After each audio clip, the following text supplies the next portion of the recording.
Hi, it's Mike here from Aberdeen Student Radio. I'm here with the director Dave Mackenzie. We're talking about this new film he's directed and put together, which we shot last year in the Park, You Instead. And do you want to talk about the underlining, the main theme of the film? That's all. What you were trying to get across from the script.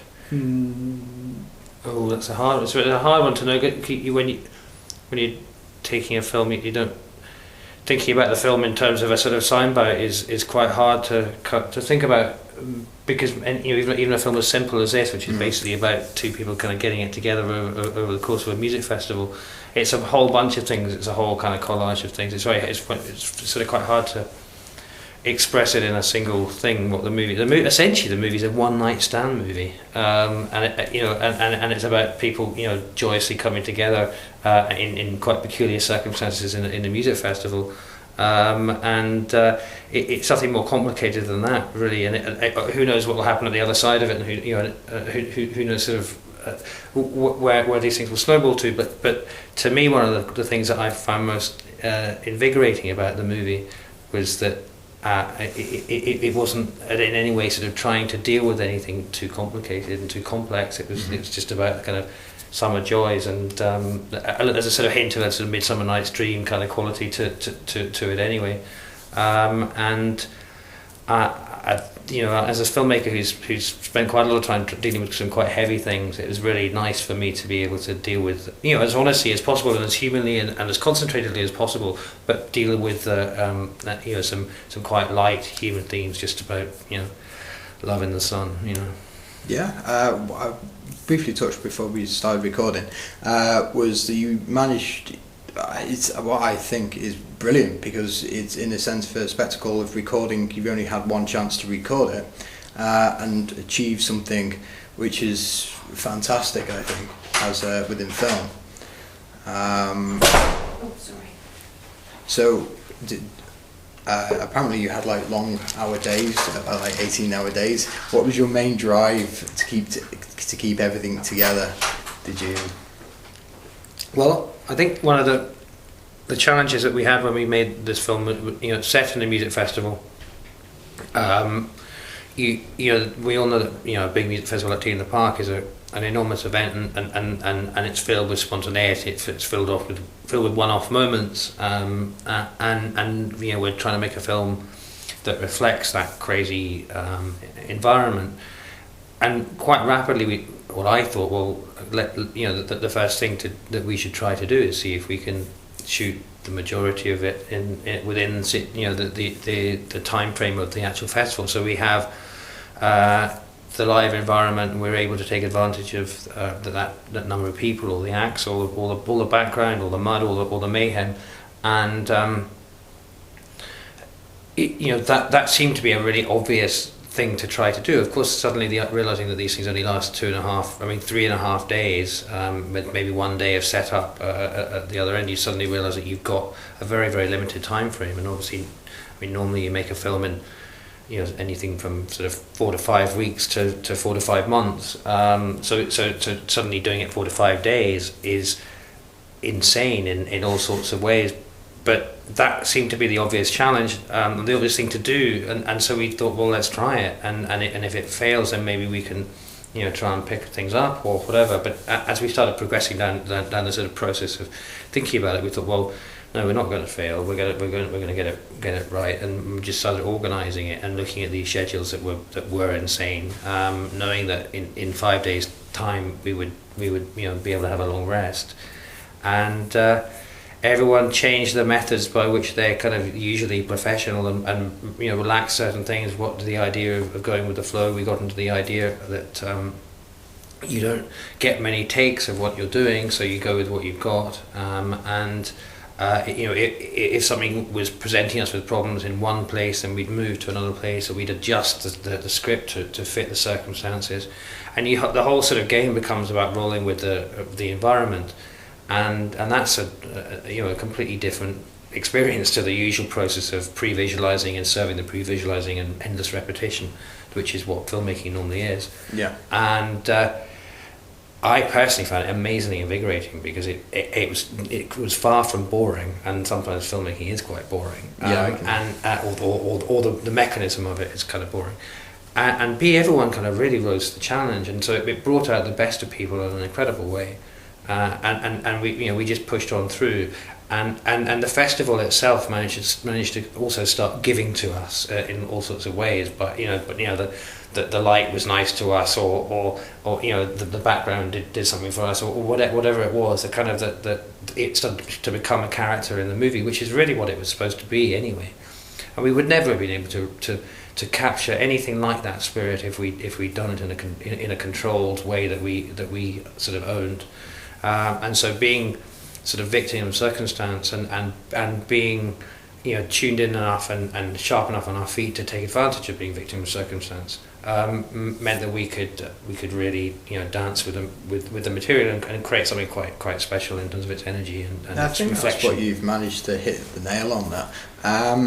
Quick question in the sense of like how come you came to the decision of Tea in the Park? Why that festival? Well, we are based in Glasgow. The script came to us, and it could have been kind of any festival. We had access to Tea in the Park. I've been there a few times. It seemed like a plausible thing to go for. And there's also something kind of uniquely Scottish about Tea in the Park. There's a kind of the way that Scots kind of go for it is a different way to people going for it in other parts of the world, and I, whether that's kind of captured or not, that's kind of there's definitely a flavour I think of that in there. So that's the plan. Great. Did you manage to see any acts yourself, or were you?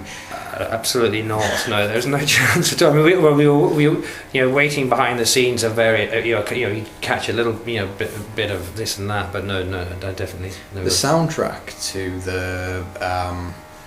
the film is that quite heavily influenced from Tea in the Park that year itself? I mean, we tried to get absolutely everything from the soundtrack in Tea in the Park. I mean, everything from Tea in the Park in the soundtrack, i.e. that there would never be anything that wasn't in the festival in some way. And I think we hit that target mostly. I think there are some things we had problems with the music clearances on, so we didn't not absolutely everything, but the vast majority of it is stuff that was performed at Tea in the Park in some form or another. Okay, well, if you had like one song you could choose from that soundtrack, what would sum up that experience? Well, the interesting thing is that the one thing that we brought in there completely was the song that's kind of at the centre of the movie, which is the Black Sun by Joe Mango, where she plays this lovely song and everything kind of comes together. Mm-hmm. And she was not actually one of the acts in the thing, which we brought her in for it because I'd seen her play 2 or 3 weeks before, and I thought that in the script it was for a kind of folk singer, and it's sort of a very intimate moment in the film, and I really liked what she was doing, so I brought her in for that. And there's something about the way that sort of sits right in the middle of the film, and it's where things start turning, and it's where the characters start really kind of falling for each other. And it's where the kind of Midsummer Night's Dream has its kind of sort of swirling epicenter, and that's, I guess, become my favourite track of the movie in a way. Obviously, the tracks that the bands play have got their own special thing. Yeah, what I think you've done with the dynamics and actually like combining it together is maybe transformed a way that we approach films, in the sense to say yes, we can do it. It's going to be a lot more chaotic, but we get like a lot more originality and realism along with it, and I think that is a great achievement. So, I think it suits a certain type of film. I don't think it's a way. I mean, I'd love to employ that method in other kind of live environments, and I think it's really exciting. But there are obviously certain films where that's going to be suitable. I mean, I'm one of the things I'm developing at the moment is a space set sci-fi. It's going to be quite hard to imagine that being set in in a live environment that's kind of full of chaos. I mean, you could set up scenes where there's that kind of thing, but by definition of that world, you need to be in some kind of a studio environment as opposed to a live one. But obviously my brain is kind of thinking about how to reapply the method to something else. I think it's a brilliant method. So, do you want to talk about any of your latest projects? Not really. I mean, we have this other film, Perfect Sense, which is coming out in a month's time, which is a sort of, somebody described it as a kitchen sink sci-fi. It's a story about people losing their senses, and it is quite Well, I think it's quite profound and quite human and quite strong, and it's a very different film to this one, and I'm kind of quite lucky to be somebody who's able to have two films which are very, very different to each other, sort of in the sphere of the audience around about the same time. So it would be nice if people would see both of them, you know what I mean? Yeah. Awesome stuff. Going back to the Tea in the Park, you instead, do you have any things like any, what was I trying to say, any things go like magically wrong at the wrong last second and you had to improvise and they actually turned out better?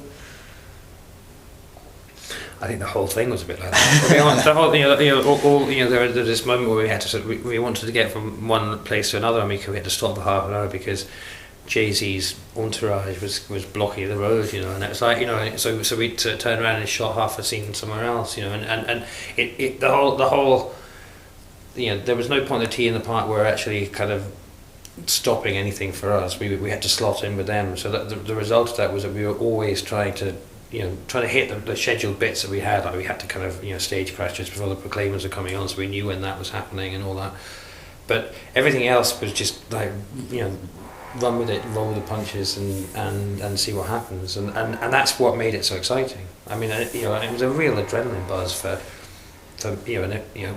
frankly, as soon as I realised I wasn't going to fuck it up, I started really, really enjoying it and started getting better and better and better at thinking on my feet until really someone would say you can't do that, and I'd have another idea 4 seconds later, and it was good, that just being allowed to kind of think and act so quickly with so little in between it is such a privilege in cinema, because normally there's so much preparation and all that you can't do that, and everything is designed to make it as good as possible, but also that makes it terribly filled with inertia and slow, so to strip all that baggage away and be able to just go boom boom boom boom is phenomenal and joyous and I think that's invigorating. Really brilliant, because I'm studying film studies myself, and it's quite good to sometimes you just want to just go straight with it, but sometimes it's quite good to see someone produce something which has gone with that direction,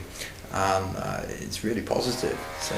But I like to think, because of the I work with the same DP I normally work with, who really suffered long days with a camera on his shoulder, but I like to think that the production values are there. It's not like we went in there and just shot a whole bunch of crap. I'd like to think that we've actually, we've got some quite big set pieces, which is sort of, with huge production. I mean, in lots of ways, it's the biggest production value movie I've ever made. With all the bands playing with these huge crowds and things like that. So, I think that's a kind of where we've got it right with this movie is that we've got in there got all the energy, but also in the main got some really strong production values as well, and so the authenticity and the kind of prettiness are able to be there side by side. Mm-hmm. When you were choosing the actors and actresses of the main cast, did you have many choices? Because you were we had lots of choices, but we made the decision that after contemplating whether it would be worth using musicians who could act, we decided it was better to use actors who could play music, and so that because we had to choose one or the other just because of the discipline that was required, and I mean, these guys were carrying a whole script with them, all of their lines and everything like that, some of which we improvised around and played and threw away, but they had them all in their heads, for 5 days with no sleep. They were consummate professionals. That's so we needed to have people who could really handle that, and to know that despite me saying we'd rehearsed it for one day, one full rehearsal, but we'd had lots of talk about it, so they knew their characters, and I said, look, it's going to be hard for me to be dealing with character issues like this all the way through. So you're responsible for your own character. You're in a live environment. Embrace that as much as you can, and that was they went in that. And very fortunately, I had two great actors, or loads of great actors in the leads. Two great actors who could also play music, and the songs in the film are there. Two or three of them are their songs, or partly their songs at least. and so we were able to get the best of all worlds, really, and have great actors who also can stand up there and do it for real, and were familiar with that environment and are able to embrace those characters.